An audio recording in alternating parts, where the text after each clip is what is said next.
শুভ দুপুর প্রিয় দর্শক, আপনাদের সকলকে শুভেচ্ছা, সাদর আমন্ত্রণ। চ্যানেল আয়ের পর্দায় দেখছেন নিয়মিত আয়োজন ফ্রেশ প্রিমিয়াম টি তারকা কথন। আজকের এই আয়োজনে আছেন একজন উজ্জ্বল তারকা।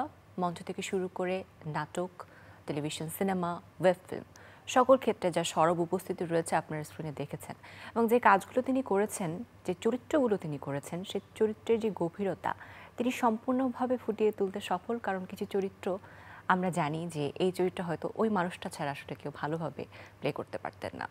এছাড়াও এখন বেশি ব্যস্ত আছেন হয়তো ওয়েব ফিল্ম নিয়ে। এছাড়া সর্বোপরি অভিনয় জগতের একজন মানুষ, অভিনয়ে যিনি বাঁচেন, অভিনয়ে যিনি ভালো থাকেন, তিনি আমাদের সকলের প্রিয় অভিনয় শিল্পী শ্যামল মাওলা। শুভেচ্ছা। কেমন আছেন? ভীষণ ভালো আছি এবং শুভ জন্মদিন। ধন্যবাদ ধন্যবাদ। জন্মদিনের বিশেষক্ষণে তারকাদের তারকা কথনের সেটে আনা, এটা হচ্ছে আমাদের একটা পুরাতন ট্রেডিশন। এটা আমরা খুব আনন্দের সাথে ফলো করি। হ্যাঁ, আমারও খুব ভালো লাগে এরকম স্পেশাল ডেতে ডেকে মানে তাদের গেস্ট করে স্পেশাল ট্রিটমেন্ট করা, এটা আমার কাছে ভালোই লাগে। আচ্ছা, এটা আমি একটু জানতে চাই যে জন্মদিনে আসলে নিজস্ব অনেক প্ল্যান প্রোগ্রাম থাকে, নিজের পরিবারকে সময় দেওয়ার একটা এফোর্ট তো দিতেই হয়, কিন্তু সেক্ষেত্রে টেলিভিশনগুলোতে ইন্টারভিউ দিতে আসা নিজের জন্মদিনে, এটা কি একটু হেক্টিক মনে হয় মাঝে মাঝে? না, কারণ আমার ফ্যামিলি যেমন ইম্পর্ট্যান্ট, আমার অডিয়েন্সও আমার কাছে ফ্যামিলি মতো ইম্পর্ট্যান্ট। সো ফ্যামিলিকে সময় দেওয়া, অডিয়েন্সকে সময় দেওয়া, অডিয়েন্সের সাথে ভালোবাসা আদান প্রদান করা, এটাও আমি মনে করি এটা আমার দায়িত্বের মধ্যে পড়ে। বাহ, দারুণ। যদি এবারে জন্মদিনটা নিয়ে একটু শুনি। জন্মদিন মানে প্রত্যেকটা বছর আসলে মানুষ নিজের জীবনের কিছু সমীকরণ মিলায়, কিছু যোগ হয়েছে, কিছু বিয়োগ হয়েছে, এবং জীবন থেকে একটি বছর চলে গেল। এই জন্মদিনে আসলে এই উপলব্ধি বোধটা কেমন? মানে এখন আমি এত ভালো সময় কাটাচ্ছি যে আমার মানে জন্মদিন হোক বা অন্য কিছু আসুক, আমার কোনো কিছুতেই কিছু যায় আসে না, কারণ আমি আমার মেয়ের সাথে সময় কাটাচ্ছি। সো এই তো ওকে নিয়ে মাঝে ঘুরতে যাওয়ার প্ল্যান করেই, মানে আমি প্রতি বছরই ট্রাই করি বার্থডেতে কোথাও মানে ঘুরতে যাওয়া বা একটু অন্য কিছু প্ল্যান করা। তো এবার ঘুরতে গিয়েছিলাম কোনো একটা প্রাইভেট রিসোর্টে, তো সেখানে মেয়ে সহ গিয়ে প্রথম ওর আসলে মানে প্রাইভেট রিসোর্টে ঘুরতে যাওয়া প্রথম। এমনি নানু বাড়ি গিয়েছে, কিন্তু এই প্রথম ওকে নিয়ে ঘুরতে যাওয়া কোথাও, মানে আরামের সময় কাটানো ওকে নিয়ে, এটা অন্যরকম। আচ্ছা, কন্যা কি আরামে থাকতে দেয়? ছোট থাকতে তো অনেকে থাকে। আমি জানি না অন্য কারো কোলে আরামে থাকতে দেয় কি না, কিন্তু আমার কোলে খুব আরামে থাকে ও। আচ্ছা, নাম কি? সানাভ মাওলা। বাহ, দারুণ। তো জন্মদিন তো এবার আসলে খুবই স্পেশাল। পরিবারের ব্যাপারটা শুনলাম, ভক্ত সকল জন্মদিনে এখন আপনাকে কিভাবে শুভেচ্ছা জানায়? এই তো মানে সোশ্যাল মিডিয়ার মাধ্যমে সবাই তো জানায়, মানে সবাইকে অ্যাটেন্ড করা হয় না, এত মানুষের ভালোবাসা পাই, কিন্তু তারপরও ট্রাই করি যতটুকু সম্ভব ক্ষমতা সবাইকে রেসপন্স করার। স্ক্রিনে অ্যাপিয়ার করার পরে আগের জন্মদিনগুলো তো আসলে একরকম ছিল, এক ধাঁচে গিয়েছে। স্ক্রিনে যখন আপনি কিছু সফল কাজ উপহার দিলেন দর্শককে, দর্শকের সেটা পরিচিতি তৈরি হলো, তারপরের জন্মদিনগুলোর আসলে পার্থক্যটা কি, এটা একটু জানতে চাই।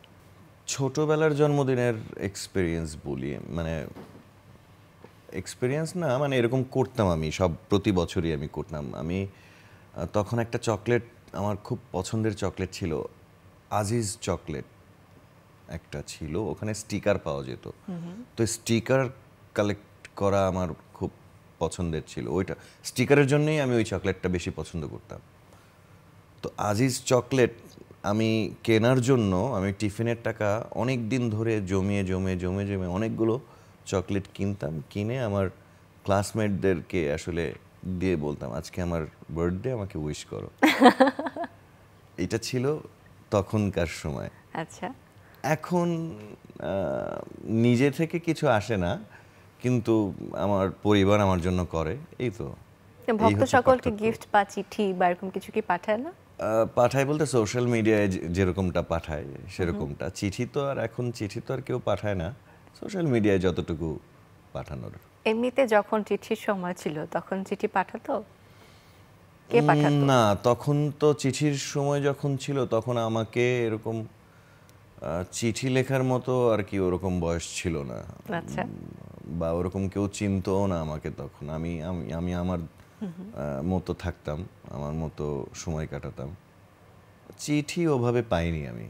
বাহ, জন্মদিনে পাওয়া সেরা উপহার এখন পর্যন্ত কি ছিল? এই জন্মদিনে সব মিলিয়ে এখন পর্যন্ত জন্মদিনে সব থেকে প্রিয় উপহার আপনার কাছে কোনটি ছিল? আচ্ছা, জন্মদিনে আমার কোনো এক জন্মদিনে আমি থিয়েটারের শো ছিল, সেইটা আমার কাছে, সেই জন্মদিনটা আমার কাছে খুব স্পেশাল ছিল। কারণ শো আমার খুব পছন্দের ছিল, থিয়েটার করতাম জানপ্রাণ দিয়ে।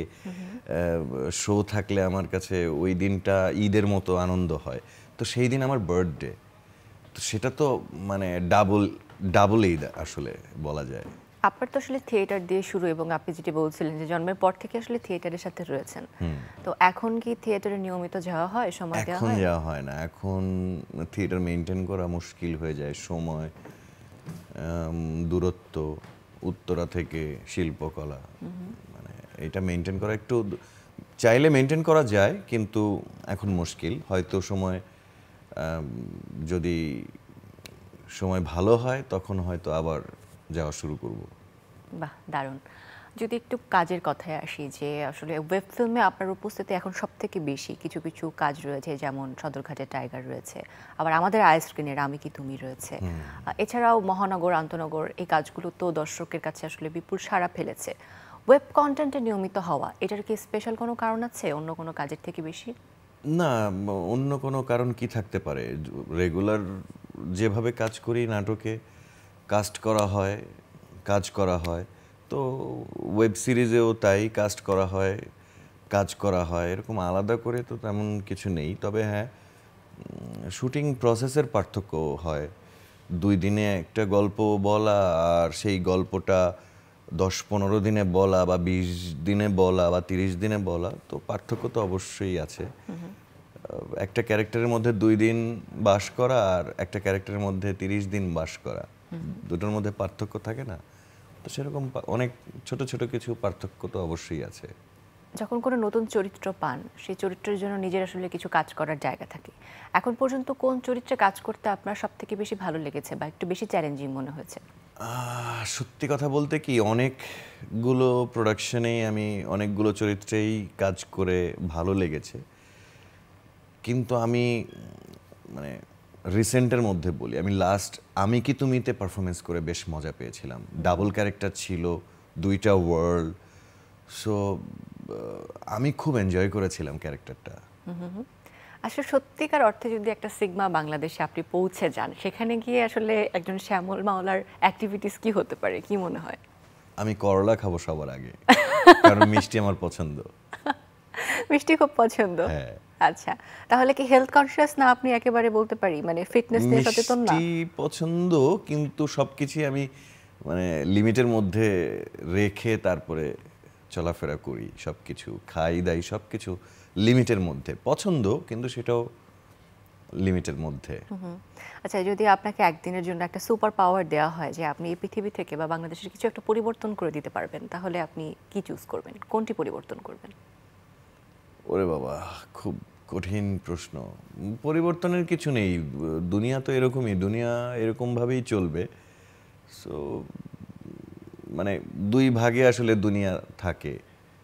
সো ভালোর দলের কিছু মানুষ থাকে, খারাপ দলের কিছু মানুষ থাকে। খারাপের দলে যারা থাকে তারা ভাবে ওরা খারাপ, আমরা ভালো। আবার ভালোর দলে যারা থাকবে ওরা ভাবে আমরা ভালো, ওরা খারাপ। তো এরকম মানে পরিবর্তনের কিছু নেই, এরকম 2 ভাগ থাকা দরকার সব কিছুতেই। ভালো খারাপের মাপকাঠিটা আসলে ব্যক্তি নিজস্বভাবে তৈরি করে অনেকে, হ্যাঁ, তাই ওই না? সিচুয়েশন, ওই মোমেন্টে সে কোন সাইডে থাকে সেটার উপর ডিপেন্ড করে। আচ্ছা, যদি ব্যক্তিগত আদর্শের কিছু ব্যাপার জিজ্ঞেস করি, প্রত্যেকটা মানুষ একটি আদর্শ নিয়ে আসলে বেঁচে থাকে। শ্যামল মাওলার জীবনের আদর্শটা আসলে কি? কঠিন প্রশ্ন।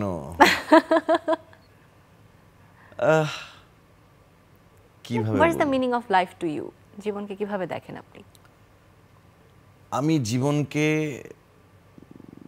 সহজ সরল অঙ্কে দেখতে চাই। আমি যতদিন বেঁচে থাকতে চাই, আমি সুন্দরভাবে বেঁচে থাকতে চাই, এবং আমার টার্গেট হচ্ছে আমি যদি মরেও যাই, আমি এমন কিছু কাজ করে যাব যেটা আমাকে অন্তত আগামী 100 বছর আমাকে বাঁচিয়ে রাখে, এরকম কিছু কাজ করে যেতে চাই। তো সেই জায়গা তৈরি করতে হলে আপনার জীবন দর্শন এবং কি কি হিসেব নিকেশ করে আগাতে হয় আপনি বুঝতেই পারছেন। আচ্ছা, অভিনয়ের ক্ষেত্রে আপনার আদর্শ হিসেবে কি কাউকে ফলো করেছেন আপনি? আছে কেউ? মানে আমি এটাও চেঞ্জ হয়। আমি শুরুর দিকে বাবা ছিল, তার অভিনয়ের মানে ফ্যান আমি প্রথম আমার লাইফে জ্ঞান হওয়ার পর। আমি হয়তো বাবার সাথে রেগুলার রিহার্সাল করতাম, কিন্তু শোয়ের দিন হয়তো কোনো একটা কান্নার সিকোয়েন্সে আমি নিজেও কেঁদে দিতাম। সেটা কিন্তু পারফরমেন্সের জন্যই হতো, কারণ পারফরমেন্সটা তো আসলে ম্যাজিকটা তৈরি করতে হয়। আমি ম্যাজিক করে আপনাকে হাসাবো, ম্যাজিক করে আপনাকে কাঁদাবো, বেসিক্যালি আমি ম্যাজিশিয়ান। অভিনয়টা ওই জায়গা থেকে আসলে করলে, ম্যাজিকটা ঠিকঠাক মতো তৈরি করতে পারলে, কানেক্ট করতে পারলে, তখন আমি হাসার জায়গায় আপনি হাসবেন, আমার কান্নার জায়গায় আপনি স্যাড হবেন। সো সেই জায়গা থেকে বাবাকে ফলো করতাম এবং বাবার পারফরমেন্সে আমার সব থেকে বেশি ভালো লাগতো শুরুর দিকে। তারপর নানান জনের নানান ইয়েতে চেঞ্জ হয়, কিন্তু বাবা বেস্ট। বাহ! তাহলে তো অভিনয়ের প্রতি আগ্রহটা আসলে পারিবারিকভাবেই তৈরি হয়েছে, তাই না? হ্যাঁ। কখনো কি মনে হয় যে জীবনে যদি অভিনয় অঙ্গনে আপনি না আসতেন, তাহলে প্রফেশন হিসেবে আর কি বেছে নিতে পারতেন?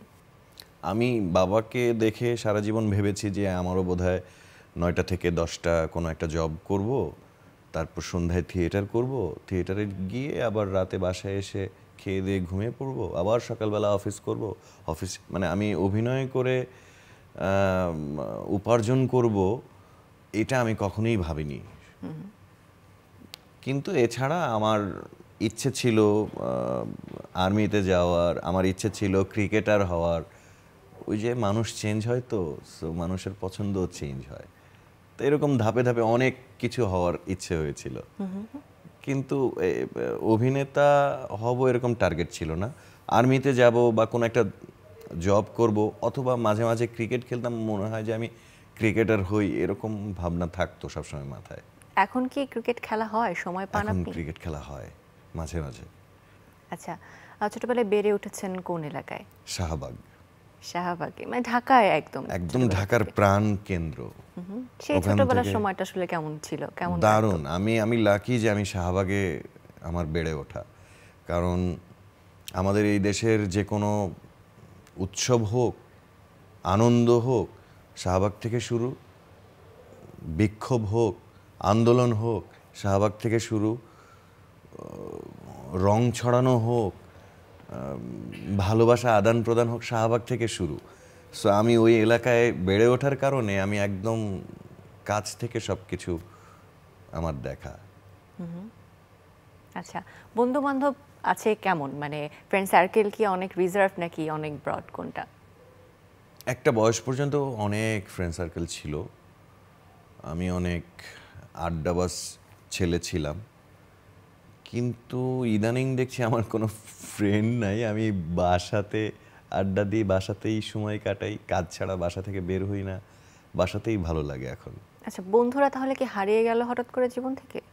হারিয়ে যায়নি, যে যার মতো তারা তাদের জীবন যাপন করছে, তাদের সাথে যোগাযোগ কম হয়, দেখা সাক্ষাৎ কম হয়, ওই সার্কেল সবাই তো সবার জায়গায়, আসলে আমি আমার জায়গায়।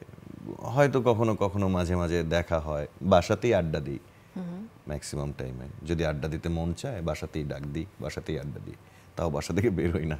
বাহ! মানে ফ্যামিলি পারসনও বলা চলে আপনাকে, যে বাড়িতে সময় দিতে অনেক পছন্দ করেন। এখন, আগে ছিলাম না। এখন মানে এটা কি ম্যাজিক কন্যা সন্তানের জন্য? না, নাকি বিয়ের কন্যা পর থেকে? সন্তানের আগে থেকেই, মানে তারও আগে থেকেই, মোটামুটি বিয়ের পর থেকেই এরকম চেঞ্জ। বাহ! আচ্ছা, কন্যা আসার পর জীবনে একটা পরিবর্তন তো রয়েছে, কিন্তু আগের জীবনটা কেমন ছিল? মানে আপনার সহধর্মিণী আসলে এই কাজের প্রতি কতটা সাপোর্টিভ? খুবই, আমি বলবো, তা না হলে তো আর এই ধরনের কাজ করা সম্ভব না। কারণ আমি একটা ক্যারেক্টার করতে গেলে আমি দেখা গেল 15-20 দিনের জন্য আমি নাই, ওকে আমি সময়ও দিতে পারি না। তখন যখন কাজে থাকি তখন তো আমি কাজের মধ্যেই ডুবে থাকি। আবার আমি বলবো এমনও কিছু ক্যারেক্টার করি যে ক্যারেক্টারগুলো করে এসে বাসায় আমি ঠিক ভালো ব্যবহার করতে পারি না কখনো কখনো, তো সেগুলোও বোঝে। সেটা আসলে আমার জন্য না, আমার ওই ক্যারেক্টারের জন্য এই জিনিসগুলো হচ্ছে, এই জিনিসগুলো বোঝে। আচ্ছা, একটু এক্সাম্পল দিবেন আমাদের যে কোন ক্যারেক্টারটা করতে গিয়ে এই মানে কোন কোন ক্যারেক্টার করতে গিয়ে এরকম সিচুয়েশন আসলে হয়েছে বাসায় যে বাড়িতে আপনি একটু অন্যরকম থেকেছেন? অনেক টেক্কা, মহানগর এগুলো করতে গিয়ে আমি তো তখন খুব বাজে ব্যবহার করেছি ওর সাথে। আচ্ছা। এরকম মনে আছে আমার লাস্ট, তার আগেও হয়তো আরও কোনো প্রোডাকশন এরকম ছিল, তো এগুলো জানতো আমার ব্যাপারে। আবার হয়তো কোনো ভালো ক্যারেক্টার করছি, তখন অনেক ভালো, আমি এত ভালো নিজেও অবাক। আচ্ছা, সদরঘাটে টাইগার নিয়ে যেহেতু কথা হলো, সদরঘাটে টাইগার কি নতুন সিকুয়াল আমরা পাবো? আমি জানি না, আমার ডিরেক্টর স্যার জানে। ডিরেক্টর স্যার যদি নেক্সট সিজন বানাতে চায় আর প্ল্যাটফর্ম যদি সাপোর্ট করে, বিঞ্জের প্রোডাকশন যেহেতু এটা, সো প্ল্যাটফর্ম যদি বানাতে বলে, সাপোর্ট করে, ডিরেক্টর তো অবশ্য মানে যদি বানাতে চায় তাহলে হবে, আমি তো আছি। বাহ, আসলে দেখি রিসেন্ট সময়ে বা কিছু চরিত্র আছে যে আমরা একটু মিস্ট্রি টাইপের ক্যারেক্টার আপনাকে করতে দেখি একটু বেশি বেশি বা গতানুগতিক না এমন চরিত্রগুলো আপনার ভালো লাগে। রিয়েল লাইফেও কি আপনি আসলে এরকম ম্যাজিক বা একটু ফ্যান্টাসি এরকম পছন্দ করেন? হ্যাঁ, পছন্দ করি। আমার প্রতিদিন প্রতিদিন মুড চেঞ্জ করতে আমার ভালো লাগে। আজকে একরকম মুডে আমি বসবাস করি, আবার মনে হয় কালকে আরেক রকম মুডে আমি বসবাস করি, এরকমটা আমি ফিল করি। এটা ভালো বলতে পারবে আমাকে, যে রেগুলার দেখে সে হয়তো বলতে পারবে যে আমি প্রতিদিন কি চেঞ্জ হই নাকি একই মুডে থাকি। তবে আমার ধারণা আমি মুড চেঞ্জ হয়, আমি নানান ক্যারেক্টারের মধ্যে বাস করতে পছন্দ করি। সেটা আমার কাজেরই একটা অংশ আমি বলবো। ইমাজিনেশন পাওয়ার এবং আরও অনেক কিছু মিলিয়ে এই ধরনের চিন্তা ভাবনা আমার কাজেরই অংশ, সো আমার জন্য হেল্পফুল এটা। বাহ, যাদের বিপরীতে এখন পর্যন্ত অভিনয় করেছেন, মেহজাবিন চৌধুরীর কথা বলতে পারি, কিংবা আরও অনেকেই রয়েছেন, তো আসলে কার বিপরীতে কাজ করে সব থেকে বেশি কমফোর্টেবল মনে হয়েছে? কারণ একটা কথা তো আছে যে অ্যাক্টিং ইজ রিঅ্যাক্টিং আসলে, তো এই রিঅ্যাক্টিংটা আসলে কার ক্ষেত্রে ভালো হয়েছে? এটা এক এক সময় এক এক, যেমন আমার শুরুর দিকে কাজে তিশা ছিল সব থেকে বেশি সাপোর্টিভ। আমি তিশা যদি আমার কোয়ার্টিস্ট থাকে তাহলে আমি একদম নিশ্চিন্তে থাকি, আমি গা ছেড়েও কোনো সমস্যা নেই, কারণ আমি জানি আমি যদি ভুল পথে যাই তিশা আমাকে আবার ওইটা। কোন তিশা? আমাদের কিন্তু ইন্ডাস্ট্রিতে একাধিক তিশা রয়েছে। ইমরোজ তিশা, ঠিক আছে। সব তিশাই, মানে তাসনুভা তিশা বলি, তানজিন তিশা বলি, সবাই সাপোর্টিভ। সবার মানে সবার সাথে যার সাথেই কাজ করি সবাই তো সাপোর্টিভ দেখি, মানে আমি তো খারাপ কিছু দেখি না কারোর মধ্যেই। লাস্ট মেহেজাবিনও তো বেশ সাপোর্টিভ এবং বেশ ভালো পারফরমেন্স করে, ভালো ওদের আচ্ছা, সাথে। তিন তিশার নাম যেহেতু বললেন, তাহলে একজন তিশার নাম বলি, তাকে এক বাক্যে আপনি ডেসক্রাইব করুন, ঠিক আছে? তাসনুভা তিশা, এক বাক্যে কি বলবেন তাকে নিয়ে? আমার খুব ভালো বন্ধু। তাসনুভা তিশা। হ্যাঁ। আচ্ছা, নুসরাত ইমরোজ তিশা? ভালো পরামর্শদাতা। তানজিন তিশা? স্টানিং। বাহ। আর যদি নায়কদের মধ্যে বলি, তাহলে আপনি কার কাজ সব থেকে বেশি পছন্দ করেন বড় পর্দায়? বড় পর্দায় বড় পর্দায় তো এখন কে কে কাজ করছে, সবাই মানে সবাইকেই ভালো লাগে।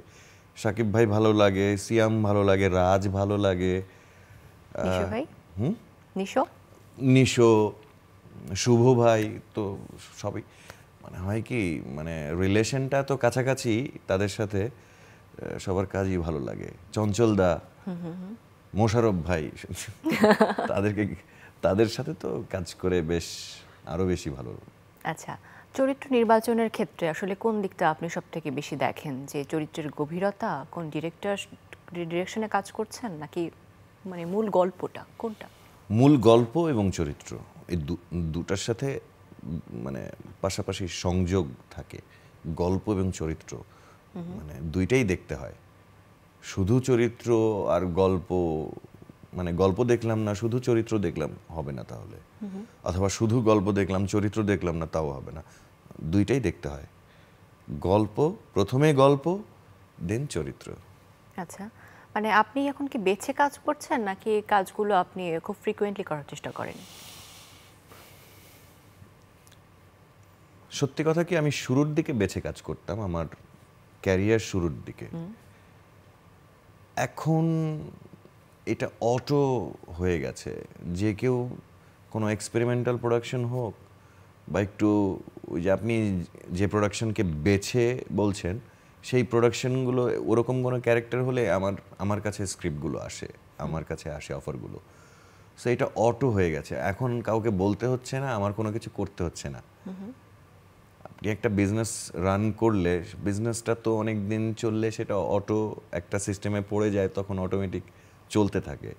তো আমার ক্ষেত্রেও তাই হয়েছে। আমি শুরুর দিকে হয়তো বাছাবাছি করতাম গল্প এবং ক্যারেক্টার, তো সেই ধরনের কাজ যখন মানুষ দেখেছে তখন ভাবতে শুরু করেছে যে আচ্ছা, ওকে তো এই টাইপের ভালো লাগে, তা এই টাইপের কোনো ক্যারেক্টার গল্প হলে তাহলে শ্যামলকে দিই বা অ্যাপ্রোচ করি ওকে।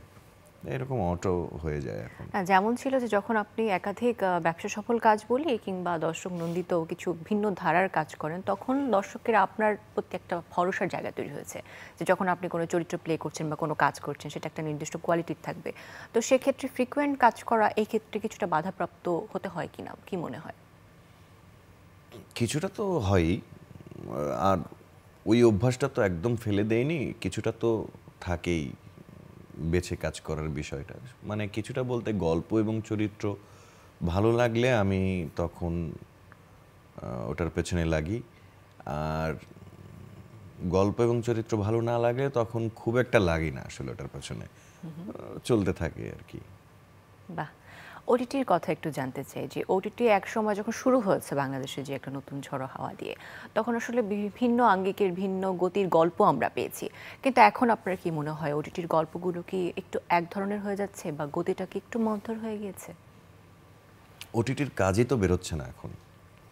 এখন এক ধরনের আর দুই ধরনের কি, খুব একটা কাজ বেরোচ্ছে না। কিন্তু গত বছর কয়টা কাজ বের হয়েছে আর এবছর কয়টা কাজ বের হয়েছে, আর তার আগের বছরগুলোতে কয়টা কয়টা করে কাজ বের হয়েছে, এটা তো খুবই বোঝাই যায়। সো এখন আগের মতো কাজের ফ্লো যখন বাড়বে তখন আসলে এই ধরনের আলোচনাগুলো ভালো হবে যে কোন ধরনের কাজ হচ্ছে বা হবে। এখন দেখা গেল 6 মাসে একটা বেরোচ্ছে বা 2 মাসে একটা বেরোচ্ছে। আগে হয়তো এক একটা প্ল্যাটফর্মে একটা একটা একটা এরকম, মানে যতগুলো প্ল্যাটফর্ম আছে সব প্ল্যাটফর্মেই কিন্তু একটা একটা বের হয়ে আমাদের বেশ ভালো কাজ বের হতো ওটিটিতে। তো এখন খুব একটা বের হচ্ছে না, নানান জটিলতার কারণে। তবে আমি আশাবাদী এটা ঠিক হয়ে যাবে, সামনে আবার নতুন উদ্যমে কাজ শুরু হবে। এখন বর্তমানে কোন কাজগুলো নিয়ে ব্যস্ত আছেন? এখন ব্যস্ত একটা করলাম, অ্যাওয়ারনেসমূলক একটা কাজ। এটা নারীদের ওপর তাদের ভোটাধিকার আর হচ্ছে বা তারা পলিটিক্সে কতটুকু ইন্টারেস্ট ফিল করে, ভোট দিতে যাওয়া না যাওয়া, অনেক নারীরা যায় না। তো এইটার ওপর বেস করে একটা কাজ করলাম ইউএনডিপির। আর একটা ওয়েব ফিল্ম করেছি রাজশাহীতে, সেটা 90s গল্প, কিন্তু আর ডিটেইলে যাব না, কারণ ওরা যখন অ্যালাউ করবে তখন হয়তো আমি পুরোপুরি শেয়ার করব। আর টুকটাক কিছু টিভিসি এই। আচ্ছা, মানে আগের থেকে বলা যায় যে একটু ফ্রি থাকা হচ্ছে, বা আগে যে কাজের রাশটা ছিল তার থেকে রাশটা এখন একটু কম। হ্যাঁ, আমি আমি এমনিতেও কন্যা আসা পর্যন্ত কাজ কম করেছি, তো কন্যা আসার পরে যা করেছি, কন্যা আসার পরে এগুলো করেছি এই। আচ্ছা, শ্যামল মাওলার স্বপ্ন নিয়ে যদি একটু শুনি যে এখন এই সময়ে এসে এখন আপনি কি স্বপ্ন দেখেন, জীবন থেকে প্রত্যাশা কি বা ক্যারিয়ার থেকে প্রত্যাশা কি? অবশ্যই আমি স্বপ্ন দেখি, মানে এখানে তো কাজ করবই, দেশের বাইরে ভালো ভালো ইন্টারন্যাশনাল প্রজেক্টগুলোতে যদি কাজ করা যায়, সেই ধরনের স্বপ্নই দেখি। সেটা অবশ্য আরো আগে থেকেই দেখি, এখনো দেখি। আচ্ছা, বাইরে ইন্টারন্যাশনাল যেহেতু বললেন, বাইরের কাদের কাজ আপনার সব থেকে ভালো লাগে? যেমন আমি বলবো, আমি সার্চিংয়ে ছিলাম রাজেন্দ্রিকের ফ্যামিলি ম্যান যে নিউ সিজন আসবে সেটার অডিশন কবে হবে, আমি অনলাইনে কি অডিশন দিতে পারবো কিনা, এরকম একটা অ্যাপ্রোচে ছিলাম। বাহ। সো এরকম আরো অনেক প্রোডাকশন হয়, ভালো ভালো প্রোডাকশন হয়।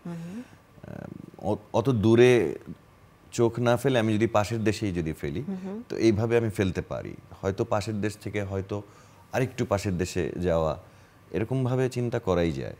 একেবারেই যায় সত্যি, যেহেতু কাজ হচ্ছে এখন আসলে পাশের দেশের সাথে কোলাবোরেশনে আমাদের অনেক অভিনয় শিল্পী কাজ করেছেন, আমরা প্রত্যাশা রাখতে পারি শ্যামল মোল্লার কাছ থেকে। আমি কয়েকটা অনলাইনে অডিশন দিয়েও ছিলাম, সো কোনটা লেগে যাবে আমি জানি না। We hope for the best. জন্মদিনে আমরা ম্যানিফেস্ট করি যে এরকম কোনো কাজ নিশ্চয়ই আপনার কাছ থেকে আমরা পাবো। অনেক অনেক ধন্যবাদ আজ আমাদেরকে সময় দেওয়ার জন্য।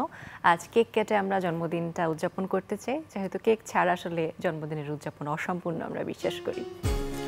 ঠিক আছে, ধন্যবাদ সবাইকে, চ্যানেল আই সবাই।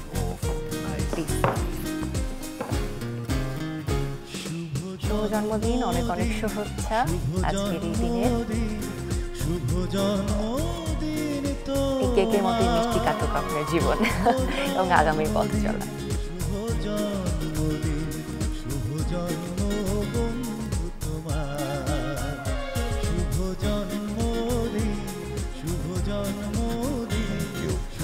সবাইকে দর্শকদের থেকে বিদায় নিই, ভালো থাকবেন আপনি অনেক বেশি, এবং আগামীতে আবারও দেখা হবে সেই প্রত্যাশা রাখছি। দর্শক, এই ছিল আমাদের আজকের আয়োজন, আশা করি ভালো লেগেছে। আগামীতে আবারও দেখা হবে সেই প্রত্যাশায় বিদায় নিচ্ছি, সকলে ভালো থাকবেন।